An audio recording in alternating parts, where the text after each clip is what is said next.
ओम श्री परमात्मे नमः। इस पर अर्जुन ने प्रश्न किया, हे केशव, यदि कर्मों की अपेक्षा ज्ञान आपके श्रेष्ठ मान्य है तो फिर हे केशव, मुझे भयंकर कर्म में क्यों लगाते हैं तथा आप मिले हुए से वचन से मेरी बुद्धि को मोहित सी करते हैं। इसलिए उस एक बात को निश्चय करके कहिए कि जिससे मैं कल्याण को प्राप्त हूँ। इस प्रकार अर्जुन के पूछने पर भगवान श्री कृष्ण बोले, हे निष्पाप अर्जुन, इस लोक में दो प्रकार की निष्ठा मेरे द्वारा पहले कही गई है, ज्ञानेंद्रियों की ज्ञान योग से और योगियों की निष्काम कर्म योग से। परंतु किसी भी मार्ग के अनुसार कर्मों को स्वरूप से त्यागने की आवश्यकता नहीं है, क्योंकि मनुष्य न तो कर्मों के न करने से निष्काम कर्ता को प्राप्त होता और न कर्मों को त्यागने मात्र से भगवतवत् साक्षात्कार रूप सिद्ध को प्राप्त होता है, तथा सर्वथा कर्मों का स्वरूप से त्याग हो भी नहीं सकता, क्योंकि कोई भी पुरुष किसी भी काल में क्षण मात्र भी बिना कर्म किए नहीं रह सकता।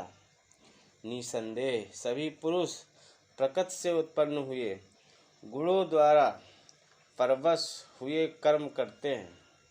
इसलिए जो मूढ़ बुद्धि पुरुष कर्म इंद्रियों को हठ से रोककर इंद्रियों के भोगों को मन से चिंतन करता रहता है, वह मिथ्याचारी अर्थात दंभी कहा जाता है।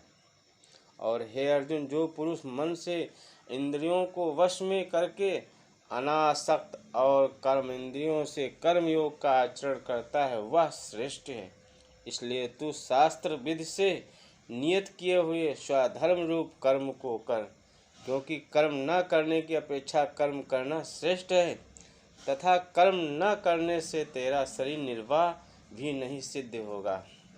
हे अर्जुन, बंधन से भय से भी कर्मों का त्याग करना योग्य नहीं है, क्योंकि यज्ञ अर्थात विष्णु के निमित्त किए हुए कर्म के सिवा अन्य कर्म में लगा हुआ भी यह मनुष्य कर्मों द्वारा बनता है। इसलिए हे अर्जुन, आसक्ति से रहित हुआ उस परमेश्वर के निमित्त कर्म का भली प्रकार आचरण कर।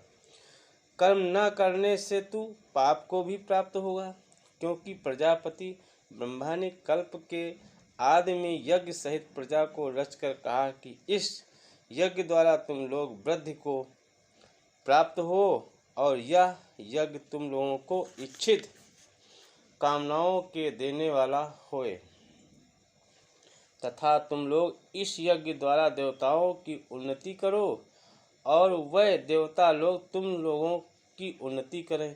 इस प्रकार आपस में कर्तव्य समझकर उन्नत करते हुए परम कल्याण को प्राप्त होंगे, तथा यज्ञ द्वारा बढ़ाए हुए देवता लोग तुम्हारे लिए बिना मांगे ही प्रिय भोगों को देंगे। उनके द्वारा दिए हुए भोगों को जो पुरुष इनके लिए बिना दिए हुए भोगता है, वह निश्चय चोर है। कारण कि यज्ञ से शेष बचे हुए अन्न को खाने वाले श्रेष्ठ पुरुष सब पापों से छूटते हैं, और सभी पापी लोग अपने शरीर पोषण के लिए ही पकाते हैं, वह तो पाप को ही खाते हैं, क्योंकि संपूर्ण प्राणी अन्न से उत्पन्न होते हैं और अन्न की उत्पत्ति वृष्टि से होती है तथा वृष्टि यज्ञ से होती है, और वह यज्ञ कर्मों से उत्पन्न होने वाला है, तथा उस कर्म को तू वेद से उत्पन्न हुआ जान, और वेद अविनाशी परमात्मा से उत्पन्न हुआ है। इससे सर्वव्यापी परम अक्षर परमात्मा सदा ही यज्ञ में प्रतिष्ठित है। हे पार्थ, जो पुरुष इस लोक में इस प्रकार चलाए हुए सृष्टि चक्र के अनुसार नहीं बरतता, अर्थात शास्त्रानुसार कर्मों को नहीं करता, वह इंद्रियों के सुख को भोगने वाला पापा आयु पुरुष व्यर्थ ही जीता है। परंतु जो मनुष्य आत्म ही में प्रीति वाला आत्महीन में तृट तथा आत्मा में ही संतुष्ट होए, उसके लिए कोई कर्तव्य नहीं है, क्योंकि इस संसार में उस पुरुष का किए जाने से कोई भी प्रयोजन नहीं है और न किए जाने से और न भी स्वार्थ का संबंध नहीं है, तो भी उसके द्वारा केवल लोक हितार्थ कर्म किए जाते हैं। इससे तू अनासक्त हुआ निरंतर कर्तव्य कर्म का अच्छी प्रकार आचरण कर, क्योंकि अनासक्त पुरुष कर्म करता हुआ परमात्मा को प्राप्त होता है। इस प्रकार जनकादि ज्ञानी जन भी आसक्त रहित कर्म द्वारा ही परम सिद्धि को प्राप्त हुए हैं। इसलिए तथा लोक संग्रह को देखता हुआ भी तू कर्म करने ही योग्य है, क्योंकि श्रेष्ठ पुरुष जो जो आचरण करता है अन्य पुरुष भी उसके ही अनुसार बरतते हैं। वह पुरुष जो कुछ प्रणाम कर देता है लोग भी उसी के अनुसार बरतते हैं।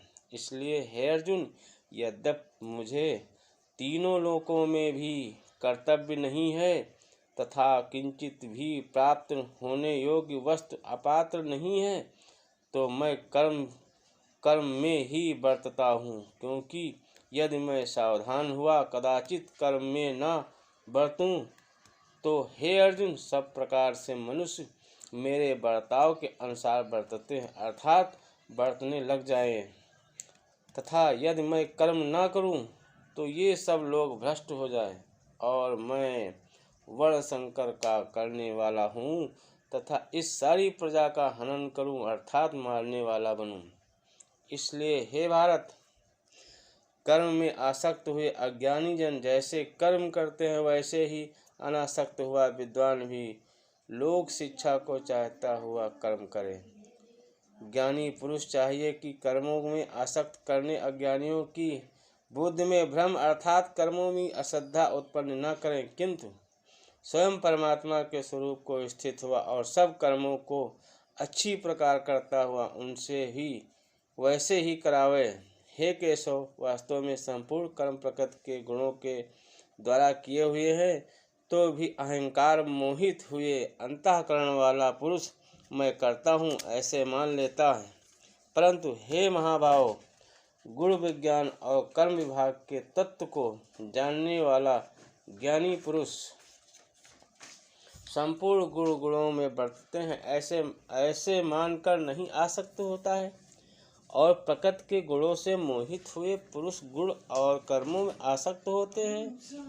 उन अच्छी प्रकार से समझने वाले मूर्खों को अच्छी प्रकार जानने वाला ज्ञानी पुरुष चलायमान न करे। इसलिए हे अर्जुन, तो ध्यान निष्ठ वित्त से संपूर्ण कर्मों को मुझ में समर्पण करके आशा रहित और ममता रहित होकर संताप रहित हुआ युद्ध कर।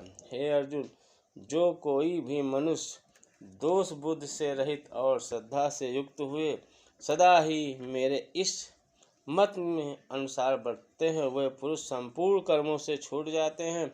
और जो दोष दृष्ट वाले मूर्ख लोग इस मेरे मत के अनुसार नहीं बरतते, उन संपूर्ण ज्ञानों में मोहित चित्त वालों को तो कल्याण से भ्रष्ट हुए ही जान, क्योंकि सभी प्राणी प्रकृति को प्राप्त होते हैं, अर्थात अपने स्वभाव से परवश हुए कर्म करते हैं। ज्ञानवान और अपनी प्रकृति के अनुसार चेष्टा करता है, फिर इसमें किसी का हट क्या करेगा। इसलिए मनुष्य को चाहिए कि इंद्रियों के अर्थ में अर्थात सभी इंद्रियों के भोगों में स्थित जो राग और द्वेष है उन दोनों के वश में नहीं होए, क्योंकि इसके वह दोनों ही कल्याण मार्ग में विघ्न करने महान शत्रु हैं।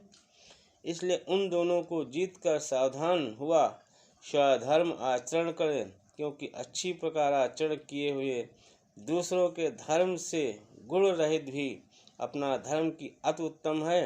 अपने धर्म को मानना भी कल्याणकारक और दूसरे का धर्म भय को देने वाला है।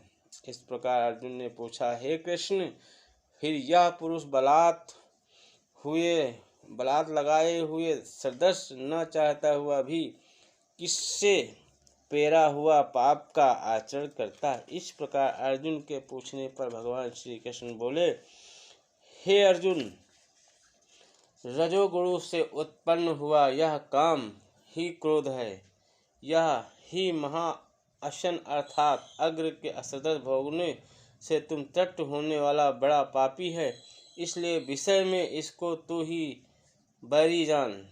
जैसे धुएं से अग्र और मल से दर्पण ढका जाता है तथा जैसे जेर से गर्भ ढका हुआ है, वैसे ही उस काम के द्वारा यह ज्ञान ढका हुआ है। और हे अर्जुन, इस अग्रदृष्टना पूर्ण होने वाले काम रूप ज्ञानेंद्रियों के नित्य बैरी से ज्ञान ढका हुआ है।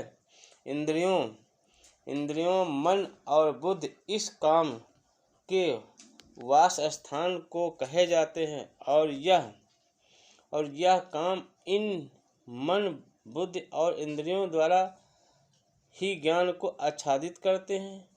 इस प्रकार जीवात्मा को मोहित करता है। इसलिए हे अर्जुन, तू पहले इंद्रियों को वश में करके ज्ञान के नाश करने वाले इस कर्म पापी को निश्चय पूर्वक मार। और यदि तू समझे कि इंद्रियों को रोककर कामरूपी बैरी को मारने की मेरी शक्ति नहीं है, तो यह तेरी भूल है, क्योंकि इस शरीर से तो इंद्रियों को पर श्रेष्ठ, बलवान और सूक्ष्म करते हैं, और इंद्रियों पर मन है, और मन से भी पर बुद्धि है, और जो बुद्धि से भी अत्यंत पर है वह आत्मा है।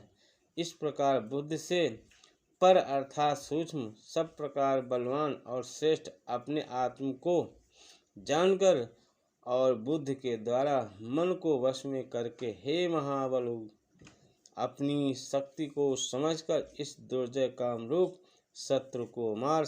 इति श्रीमद् भगवत गीता रूपी उपनिषद एवं ब्रह्म विद्या तथा योग शास्त्र विषयक श्री कृष्ण और अर्जुन के संवाद को कर्मयोग नामक तीसरा अध्याय समाप्तम्। ओम